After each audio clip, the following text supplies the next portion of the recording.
My name is Joe. I'm 35. I am a project manager for a scenery company in Long Island City. And I'm Julia, and I'm from New Rochelle, New York.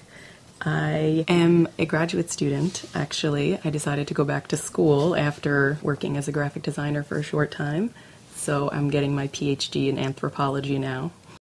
I met my husband Joe at art school in Brooklyn, New York.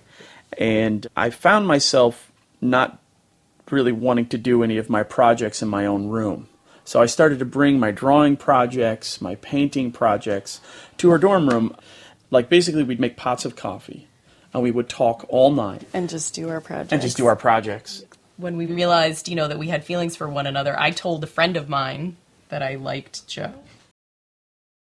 We were out having a couple of drinks and her friend stayed behind. So she looks at me and she says, "So Joe, what about Jules?"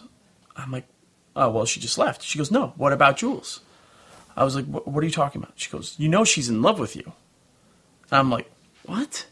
And basically when she said that, it all just like flooded.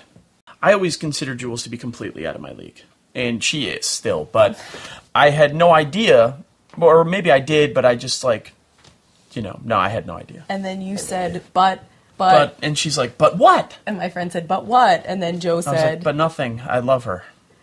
I absolutely love her."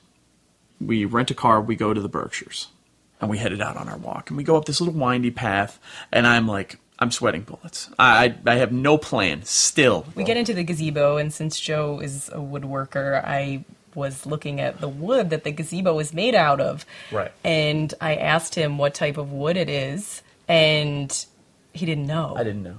I thought it was interesting that he didn't know. So she decided to tease me about it. So I was teasing him about not knowing. I was like, "Oh, I finally got you." And I turned right around, and I grabbed her and I pulled her close. And I said, "Do you want to get me for another 100 years?" And that was the beginning of something pretty amazing. Yeah.